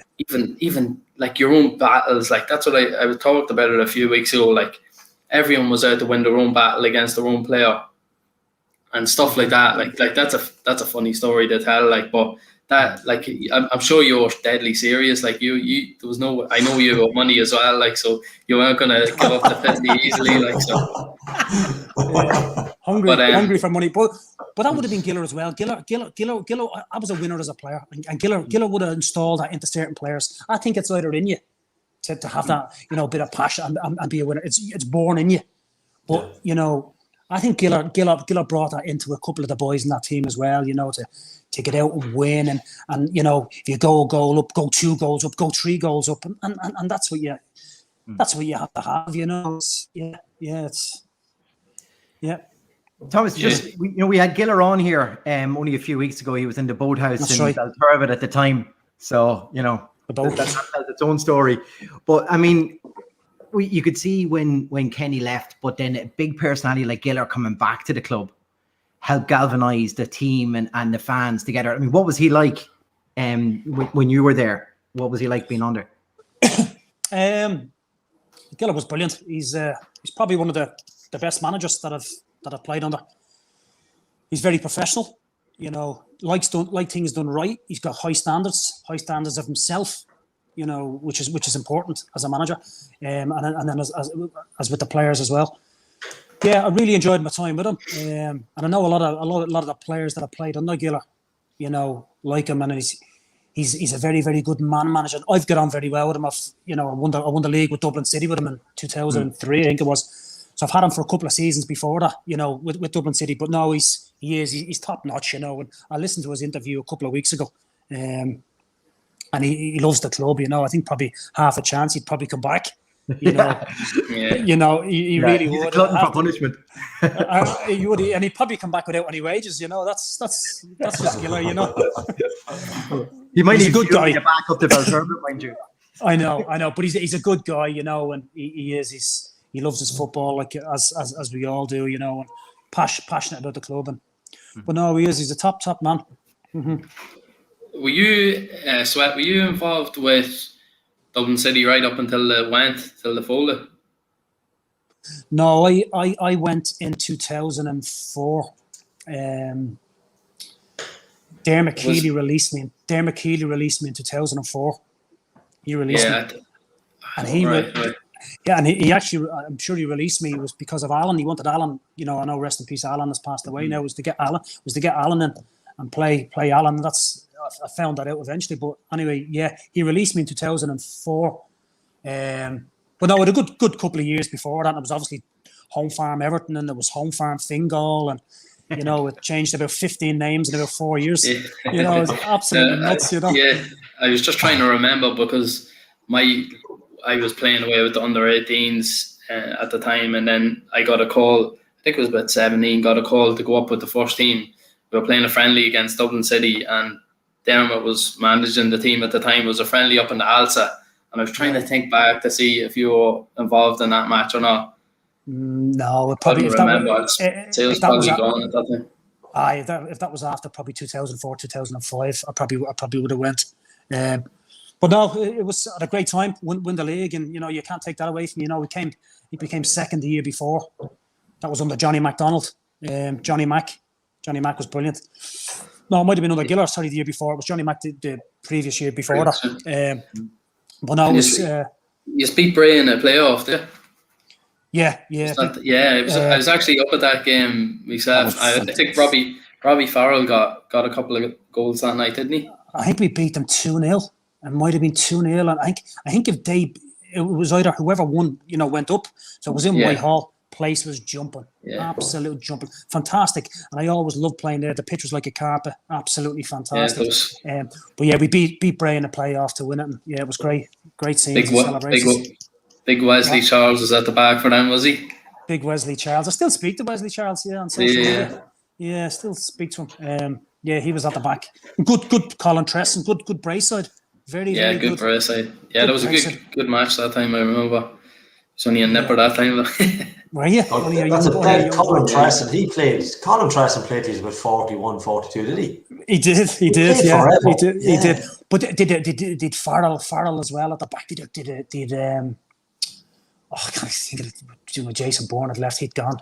No, but did some Tarzan O'Brien. Remember Tarzan?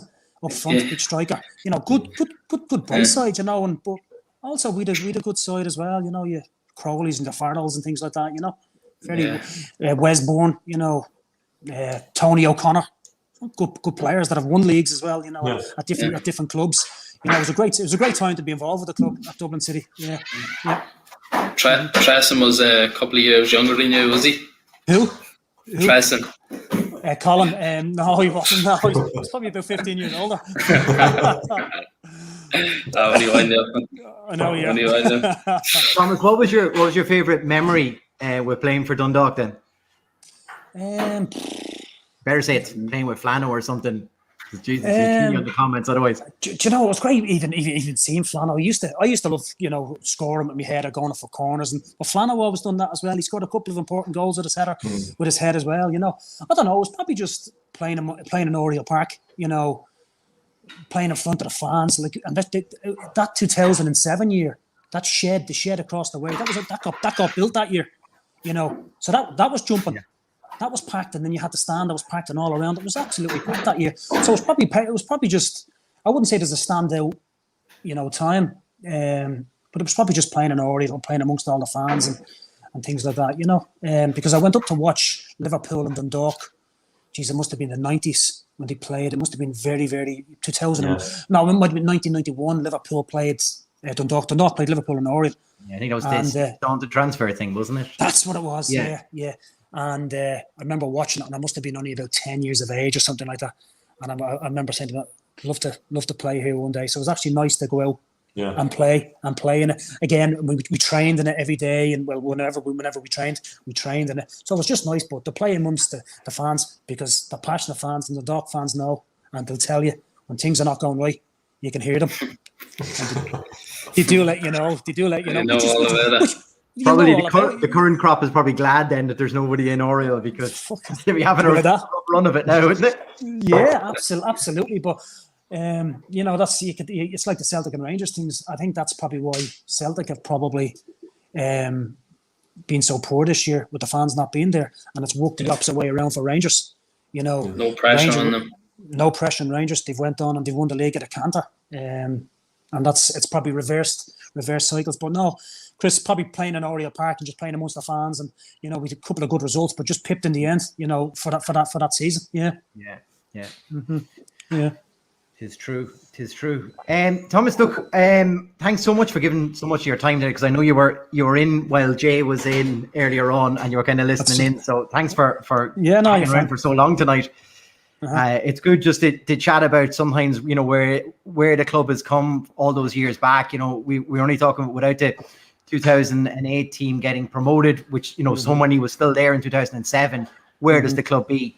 You know, it's all these steps to get promotion eventually. It's all a building block, you know, which you're part of. So it's very important for everybody, because there's a lot of young fans who, you know, only know success under Stephen Kenny and stuff like that. So I think they're always amazed going, we played first division football. When was that? Yeah, I know. And again, we were sort of part-time as well, but trained probably 3-4 times a week. And that was just part-time, but that was the dedication that we had amongst players and John Gale and the coaches, you know, training 3-4 times a week. And that's what you, as players, that's what you want, and that's what the club wanted. But you're right, you're building every year, and that's what you've done under Kenny and Giller, you know, and Vinny. But you know, it's slowly, which I don't want to. I hate saying it's coming back the way again now. Yeah. So you don't want that. You want it back. You want to keep going. Europe. Qualifying. I think that reiterates your point then, Thomas, as well. You know, we need to get the right manager in now. Because the longer I think this goes on, like you say, that gap is probably going to happen. That we're regressing back, rather than pushing forward and having something to build on. You know, the club in the town, it needs a manager. It needs it's like Celtic Football Club needs a manager. They've just been absolutely pants all year. You know, and it does. The sooner you'll probably know more about it with the talk around the town, and probably you know rumors and things like that. I don't get to hear much of that over here, but. You know, it needs somebody in that knows the league, you know, and knows the group of players, you know, get them going again. And, you know, and I know Rog was on a couple of weeks ago, and he was I think he'd probably love a little go at it, you know. We gladly give it to him too. You know, and you know, maybe he's been interviewed for it, maybe not. I don't know, but you know, he's got the qualifications for it. Why not? You know, he knows the league. He's played a lot of years and a lot of games in the league. He's done a stint in management, you know. So It's a case of do you give him a go? You know, it remains. I think it's only a matter of time before somebody does give him a crack at it, because you know, I don't know if we'll miss the boat. We don't know, but I think it's only a matter of time before I think he's top class. Like, I didn't really know how good he was. I know Steph had got him on, and I was fascinated with what he had to say. I'm an awful footballer, but I would talk out from tomorrow. Like that's he was brilliant. I have to say he was brilliant. But I think it's only a matter of time before somebody takes him. I really do. Yeah, Rog could speak for Scotland, England, Ireland, and Wales. He's brilliant. He did.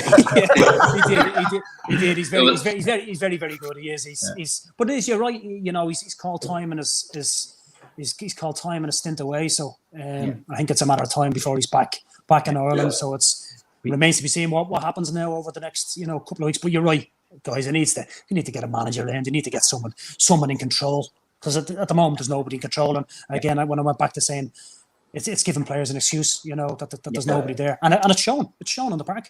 It's shown. Yeah, 100%. We thought you were going to get away, Thomas, without Pingu coming in, but somehow he's on his way into work or something, and he's managed still to dial in. And here he is. Look, speaking of people in America, we thought we got rid of him, but here he is tonight. Pingu, how are you, pal? I'm the only person in America allowed on the podcast, Thomas. How's it going? How are you? Are you in the limo again? I'm in the limo again, yeah.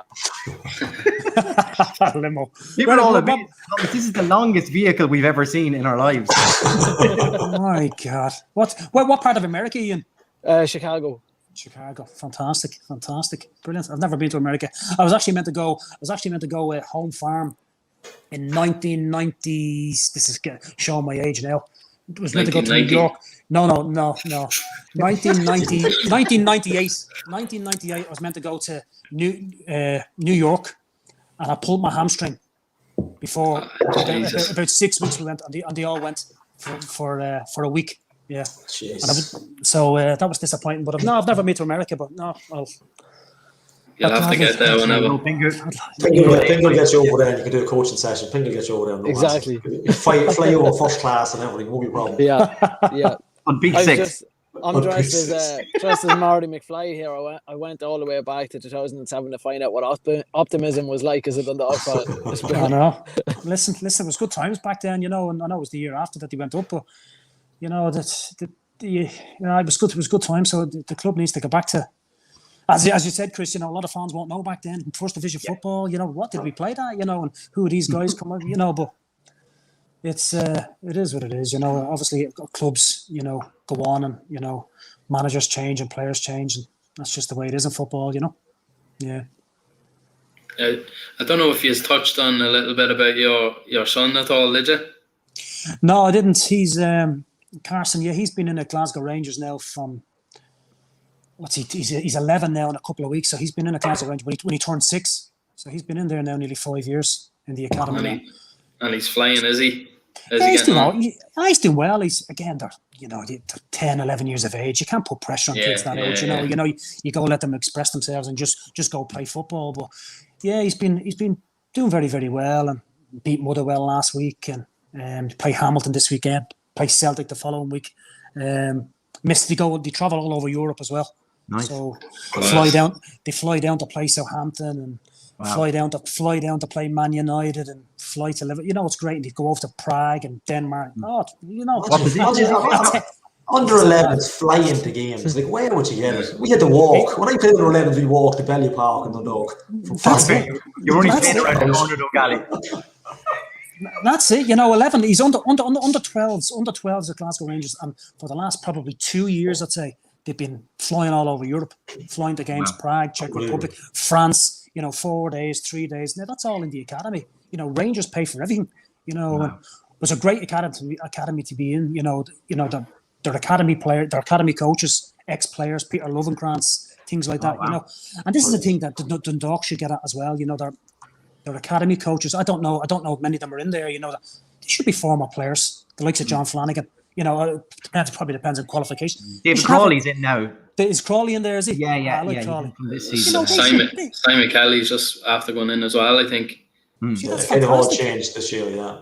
See, that's what they want. The ex players going in. They know the club, and you know the boys, the wee boy, the small boys will look up to them and things like that. You know, that's what clubs should do. But now going back to Rangers, no, Steph, he's doing all right. You know that they're 10, 11 years of age. You just need to let them get on and play football, and you know it's a good time to be in the academies at the moment. Yeah. Mm-hmm. Yeah, he's probably just buzzing, like you say, going away on the trips and stuff like that, and even the honour of playing with a big, massive club like that, like so. Well, it's even seeing the likes of Steven Gerrard. You know, he comes into the training, stands there and watches them. You know, and Jermaine Defoe. Jermaine Defoe comes in and watches them and gets their photographs taken with them, and you know these England internationals. You know, they're absolutely. You know, class, you know. But Gerrard has a lot of time for the academy boys, you know. He comes in and speaks to them and talks to them and, you know, does webinars with them, and Ali McCoist is big with them as well, you know. All the ex players have been very, very good with them, you know, when the pandemic has been going on over the last year and a half, and he's been doing his training at home and in the garden and things like that. He's had to keep doing all that, you know. Whereas a lot of clubs have probably just stopped. Rangers have kept working them, kept pushing them all the time, you know. But yeah, it's a good club to be at. Yeah, he loves it. And is he? And when's he coming on board as my first agent job? You know, going to take him on. Well, I think the agents start sniffing about in the next year and a half. That's what I've been informed. Now I've had a couple of agents. Yeah. I think it's probably when they're about 13. It starts unbelievable. Now I've had a couple of agents. They follow me on Twitter and things like that. You know, but that's probably the start of it. That they follow you on Twitter, and then the next of all they know about your boy, and then they'll start giving you the messages, you know, or phoning you up, you know, come on board. But listen, Thank God I get in there first. That's a couple of years down the line. Are you an agent, Steph? He is now. I am now, yeah. I'm not I think we got to the bottom.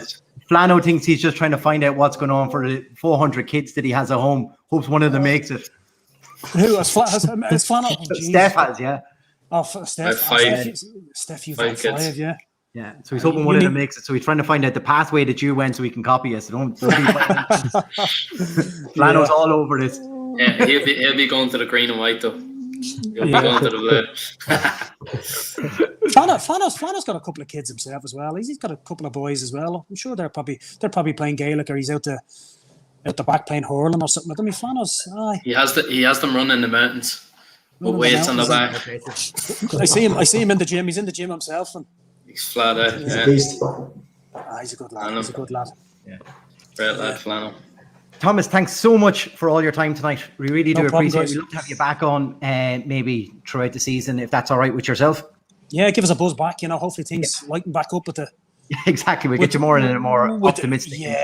Hopefully things lighten back up with the club, and you know the supporters and yourselves get answers of where the club's going to be and where the club's going to go, and you know, and the team are performing better because it needs to pick up. You know, Absolutely. Cheers, Pat. Yeah. Thanks so much. Cheers, Thomas. Really appreciate your time tonight. No problem, guys. All the best. Thanks for having me on. Thanks, Thomas. Cheers, Chat to you soon, Pat. Bye. Right, lads. How are you? All back together again. Better late than never, I suppose. Yeah. I only came in because you started with a lie. You said that Steph picked the correct score. It was actually me and Gally. Gally copied me. Do you know what? After I said it, I actually truly brain it. It was actually Pingu, yeah. So I had to. I can't find out where I wrote it down last week. So yeah, I copied Pingu, yeah. I flew to work. I'm the only one who hasn't predicted the score yet. Great. Yeah, thanks, lads. That's why I'm Gally's on 2 now, flying up the chart. I traded for a couple of points. Level with you now, Steph. Yeah. That's I going into this. I'm more conservative. I was throwing out 4-0s and 3-0s at the start. I've reined it back in a wee bit. I started to play common sense. So I picked about 6 different scores and none of them came in. Lads, Steph, did you get to see any of the game tonight? Boys. Yeah. I seen. I was in work, but I seen it all. Careful that you don't hang yourself on the next time. Yeah, no. Well, It's all right. We watch it. The first half was terrible. The mistake led to the goal, and they were well on top. They could have been a couple of goals ahead, which was lucky we didn't fall that far behind, because it would have been uncatchable. But a bit more positive second half. But simple stuff like he's probably talked about this already. But Duffy going out to the left, where he's the most effective. McElhenney coming on, pinging balls out to him. It's just simple stuff that like we'd probably talk about doing, like, and once it fell into place. Why we don't play it? Yeah, I thought Leahy was a bit poor, to be honest. I know we were crying out for him, but I think first half he was, but I don't think he got any cover with Han. We were mentioned that you know, on that side, the two of them just obviously they haven't played that often together, and it showed a lot, because Nathan Boyle just had an absolute dream of a first half with the two of them, because neither of them wanted to do anything with him. Yeah, exactly. And then McNamee was sort of floating everywhere and linking the play up. He's a quality player, like what a player he is. He like picks out passes, makes runs, dribbles with the ball. Like, he's so hard to pick up, and then it looked like we were struggling. We were struggling to deal with him, like, massively. And then what a strike for the goal! It was a mistake from us from the start. It should have been cleared. It's a terrible ball out to Lee, and then he loses it and run the back foot straight away. But hell of a strike. Yeah, I think they need to fix the stanch in the goal. Look, second half was a bit more positive without us blowing them away. Like, what we were saying the last couple of weeks, play to people's strengths, get the ball out wide to Duffy. He plays a good ball into the box, and with Scogan in the air, like, no surprising. What is he, 6'3" or 6'4"? Doesn't use his head half enough though, sure he doesn't. Yeah, are we using that enough? Like, if we're gonna play him up top as the focal point, then play the ball up to him in the air. Like, he's head and shoulders literally above everyone else. So, I thought it was a bit harsh him coming off. Maybe he wasn't going to last a 90, but then Junior comes on. I think he's supposed to be playing up top, and you see him at left and running balls over line, and even in injury time, like, we have a great chance, and Junior runs the ball straight over the end line. Like, stuff like that just infuriates you watching it.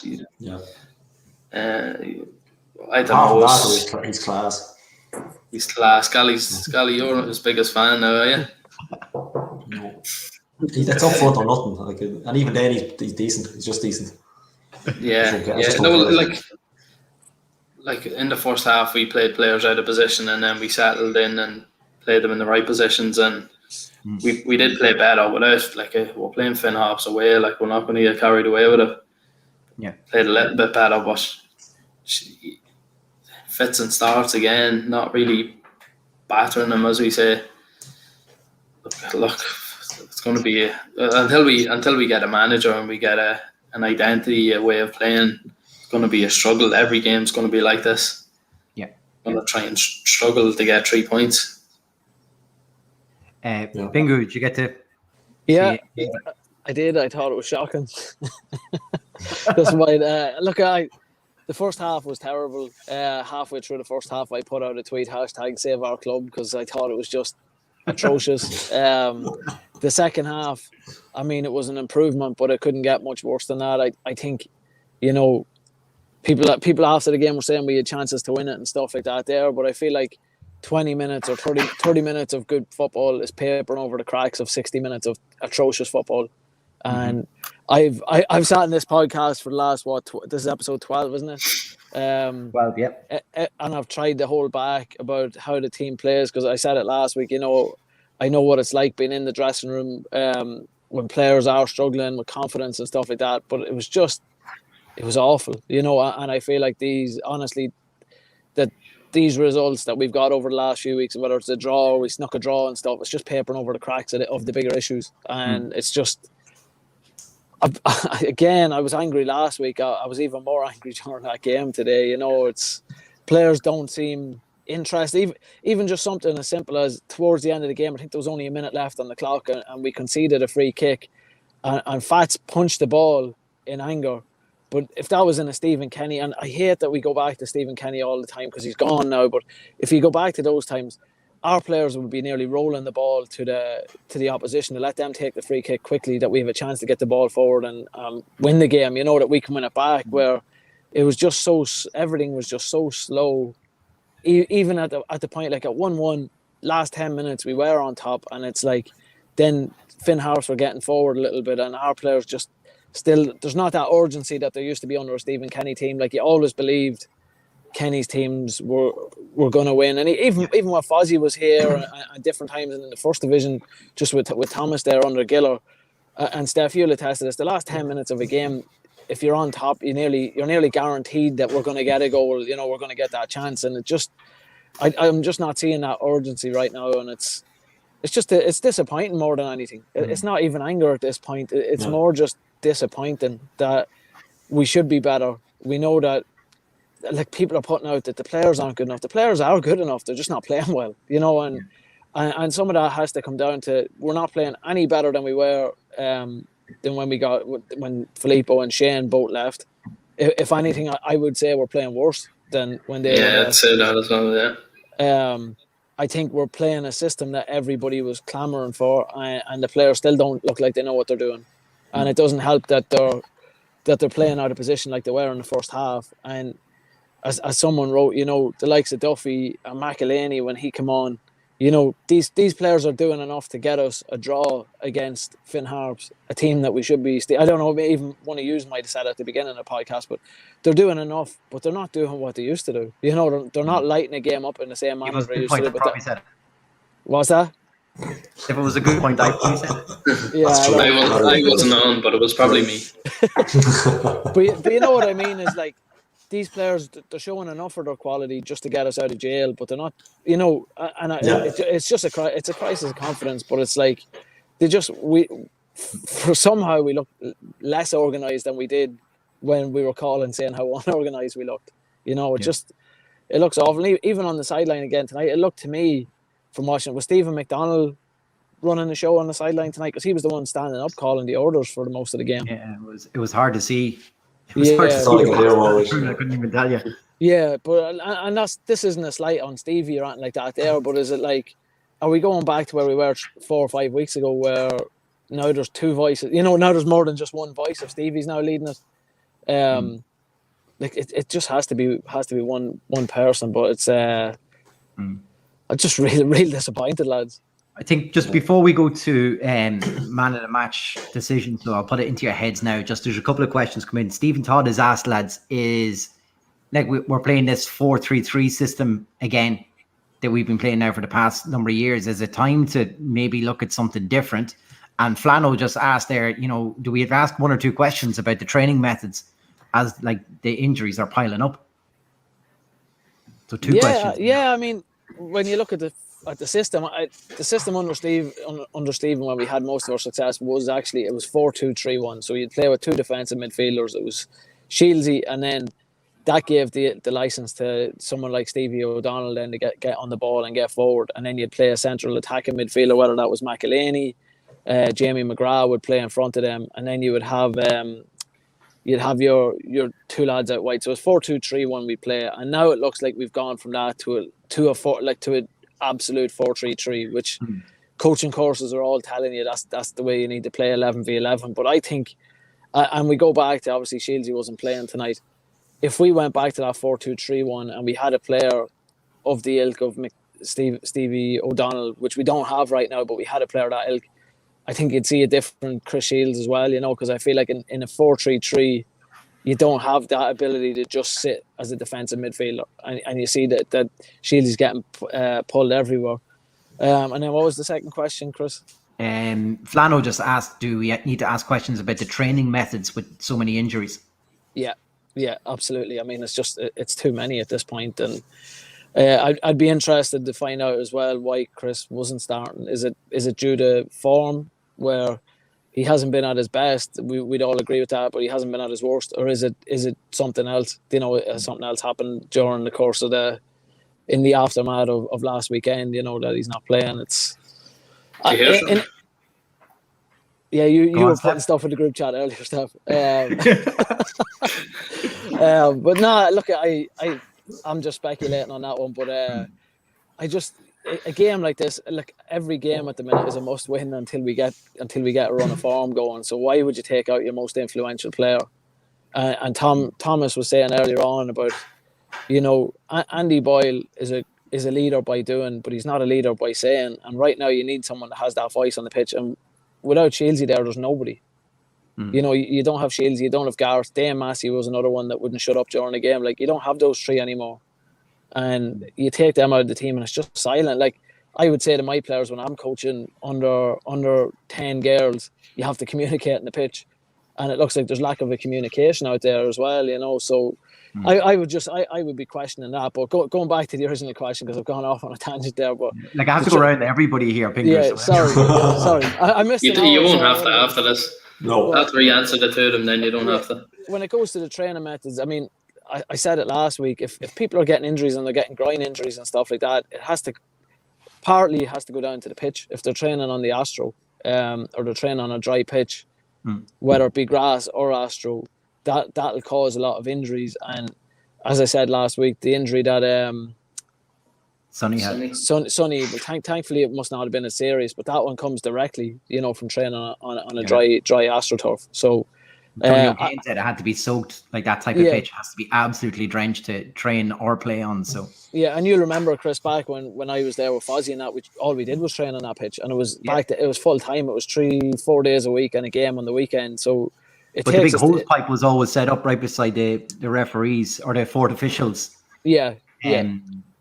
Little part there at the side of the pitch, like, so that was constantly being drenched, like, with a proper big hose. So Jason McConville is on the comments there, like, saying that Shieldsy was on 4 yellow cards, so that's a possible reason why he was taken out tonight. I don't think that should be a reason though, because you're saying if he got a suspension, he would have been out for the Rovers match. Yeah, I get what he's saying, like, but we can't really be afford to be not resting players, but protecting players from cards like that when we need 3 points. Like, do you know what I mean? We can't be afford to be just saying, well, he might get suspended for the Rovers game. Like, we need to be going down there trying to get the 3 points against Finn Harps, and if he gets the yellow, he gets the yellow, and he misses the Rovers game. Like, it's not like we're steamrolling teams at the minute and we can afford to do that. So if that's the case, then. I like Colin Casey. He said that Dundalk looked like a bunch of lads who only met for the first time in a pub in Belfast for a few days.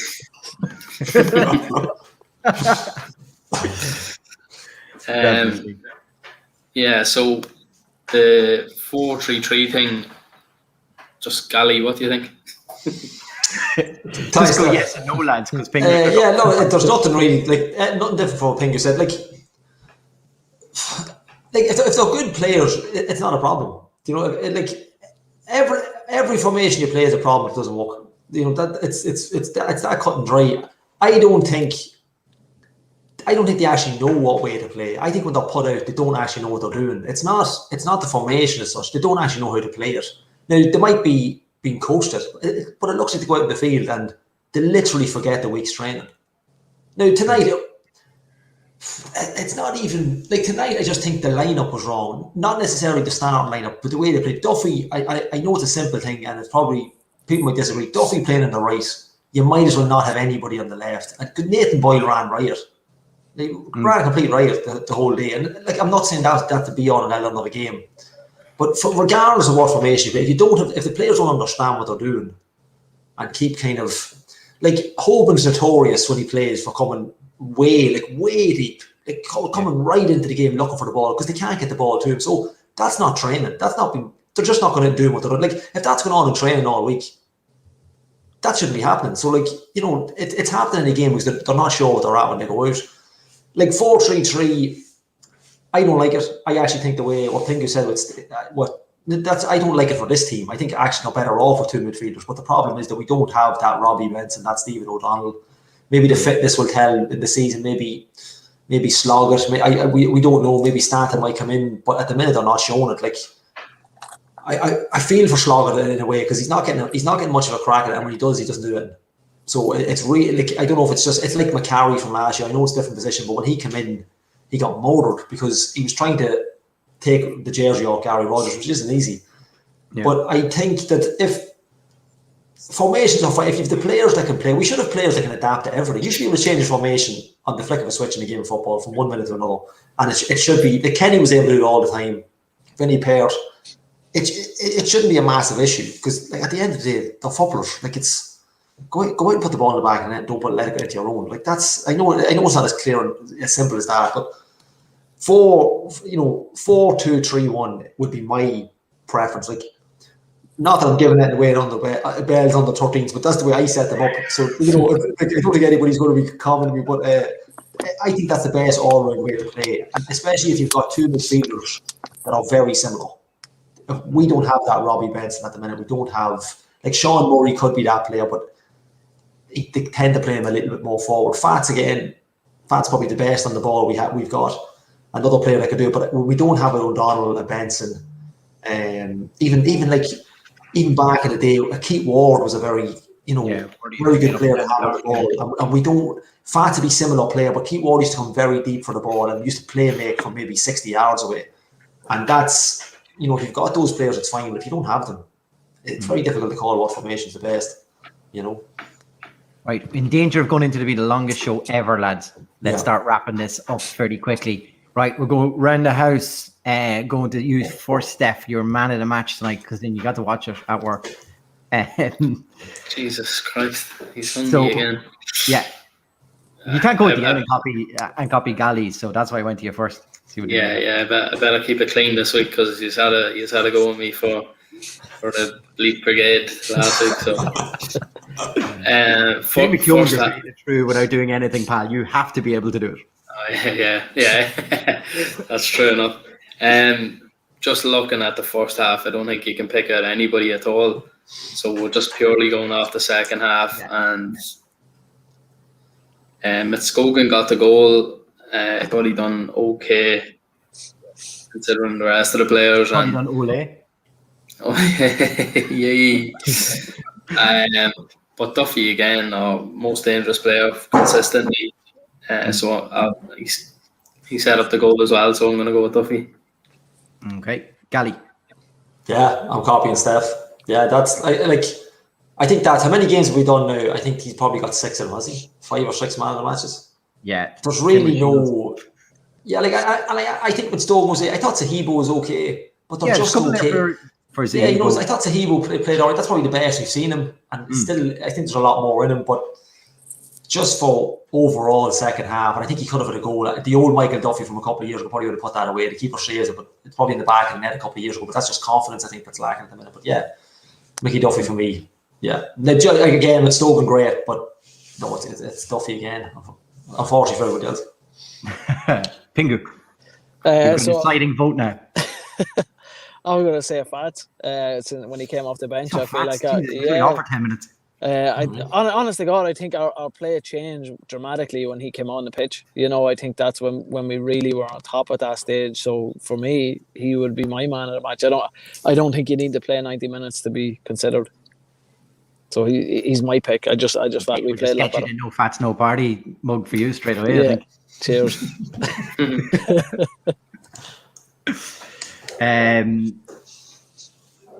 I'm going to go Shields. With Duffy. No, Duffy for me. I think second half, he completely turned the game, set up the goal, had other chances as well. He was unlucky. He probably should have put away the one. He was 1-on-1 with the keeper. We'll put it down as a good save, but I think a few people in the comments saying at least it looked like he was trying on a lot of it. So yeah, I'll go with Duffy as well. So it's 3-1. Pingu, you're out. That's it. Random look at people who voted for Duffy. Winner is Ryan Gorman, winner of our pizza competition. Thanks so much to Tony's Pizzeria for their continued support in the Man of the Match competition. See what done there, Pingu? Got this gig from you, pal. Yeah. Well done, brother. Right, 2 things to go, lads. Predictions for next week's Rovers match. and then we'll have a quick look at the table then after. Do you want the table first, or I should throw up the table. Predictions first? Yeah, great, because that's the one thing I'm not ready for. Thanks, Kelly. Oh, right. Don't throw up the table. Right. There is the table. So I haven't seen, what was the late result? 3-1 Drugs. 3-1 to Drugs. Oh, yeah. So look, Drugs are into fourth on 16 points. Finn Harps down one position now in fifth on 15 points. Then ourselves and Bows on 11 points, sixth and seventh. Behind 2 points behind is Derry City in 8 points. Realistic. Let's call this now. I suppose we're 7 points adrift of third of a European spot. We're really looking for someone in the top three to win the cup to have the fourth place open. Is that a realistic? I think that's the only way. At the minute, like, I know we keep talking, we got to put a run together, but they have to start the run first. It's not. Is Europe out, lads? Let's be honest then. No. Is this just a season we're just going to be bouncing? Hopefully not into relegation. It all hangs on the manager. It all hangs on who comes in, because I can't. He probably won't be allowed to make too many changes because we've got so many players. So you'd have to gate about 6 of them to sign, probably, even to sign 2 or 3, because he's not going to be allowed to. There's no way you could sign. We up to 35 players. Depends if the right manager comes in. I think he can get as much out of them players to move up the table. I think we've far up the table though, Steph. What's realistic is what I'm trying to say. We're going off what ifs. Like, what if a good manager comes in? What if a manager can get the best out of the players? At the minute, we're probably fair enough where we are. I think lucky to not be lower, possibly.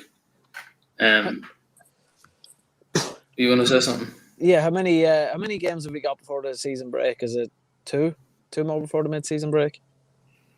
I think next Friday and the Friday after, is it? But possibly it's only 2 or 3 anyway. Yeah, if I think we need to get probably 3 points out of that. If we can get 3 points out of the last couple of games, I think we're still a good second half of the season. We could claim third, but that's wishful thinking at the minute. Yeah, it's very 3 draws then, is it? Yeah.